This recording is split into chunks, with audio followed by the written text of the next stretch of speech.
வணக்கம் friends, welcome to my channel. இந்த வீடியோவில் மஷ்ரூம் பிரியாணி பண்ணுறது எப்படின்னு ஷேர் பண்ணியிருக்கேன். ஐ ஹோப் இந்த வீடியோ உங்களுக்கு யூஸ்ஃபுல்லாக இருக்கும். இந்த வீடியோக்குள்ளே போகிறதுக்கு முன்னாடி எங்கள் சேனலை சப்ஸ்கிரைப் பண்ணிக்கோங்க.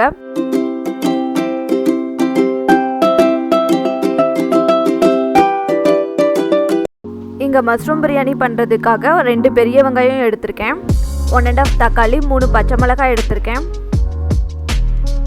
200 கிராம் மஷ்ரூமை வாஷ் பண்ணி க்ளீன் பண்ணி எடுத்திருக்கேன், இஞ்சி பூண்டு விழுது 2 டேபிள் ஸ்பூன் எடுத்திருக்கேன், புதினா 1 கப், கொத்தமல்லி 1 கப் எடுத்திருக்கேன்.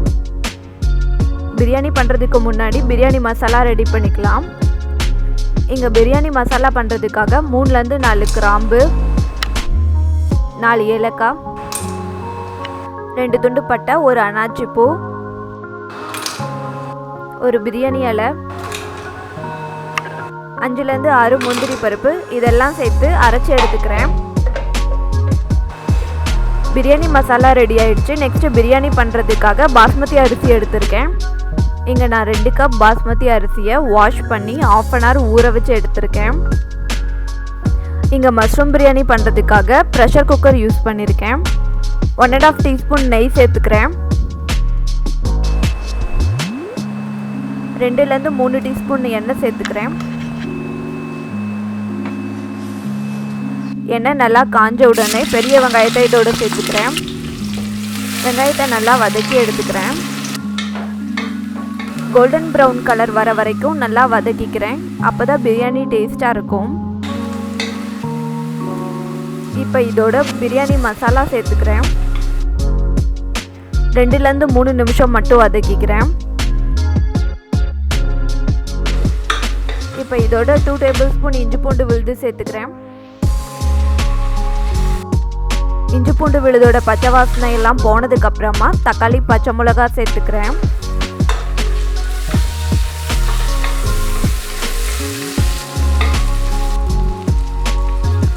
தக்காளி நல்லா வதங்கிறதுக்காக உப்பு சேர்த்துக்கிறேன். தக்காளி நல்லா வதங்கினதுக்கப்புறமா இதோட சமையல் மசாலா 1½ டீஸ்பூன் சேர்த்துக்கிறேன். உங்ககிட்ட சமையல் மசாலா இல்லைன்னா சில்லி பவுடர் 1½ டீஸ்பூன் சேர்த்துக்கோங்க.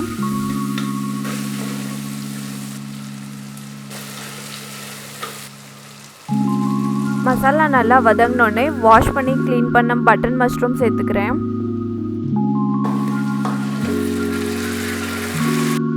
மஷ்ரூமையும் மசாலாவோடையே நல்லா வதக்கி எடுத்துக்கிறேன்.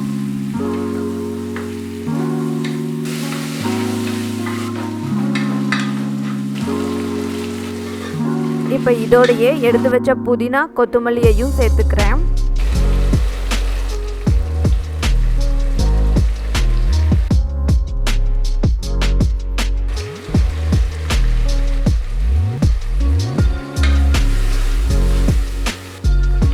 எல்லாமே நல்லா வதங்கிடுச்சு. இப்போ அரிசிக்கு தேவையான தண்ணி எடுத்துக்கலாம். இங்கே 2 கப் பாஸ்மதி அரிசிக்காக 3 கப் தண்ணி எடுத்திருக்கேன்.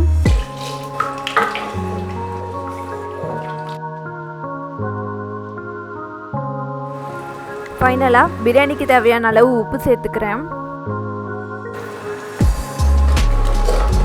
தண்ணி நல்லா கொதிச்சிருச்சு. பாஸ்மதி அரிசியை சேர்த்துக்கலாம்.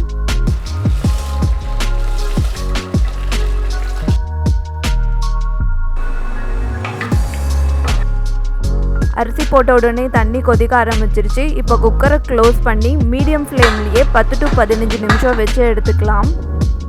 10லேருந்து 15 நிமிஷம் மட்டும் ஃப்ளேமில் வச்சுருங்க. அதுக்கப்புறம் கேஸ் ஆஃப் பண்ணிடுங்க.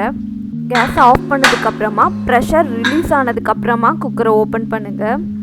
ஜென்டலாக மிக்ஸ் பண்ணி எடுத்துக்கோங்க. ஃபைனலாக ஹோம்மேட் மஷ்ரூம் பிரியாணி ரெடி ஆகிடுச்சு.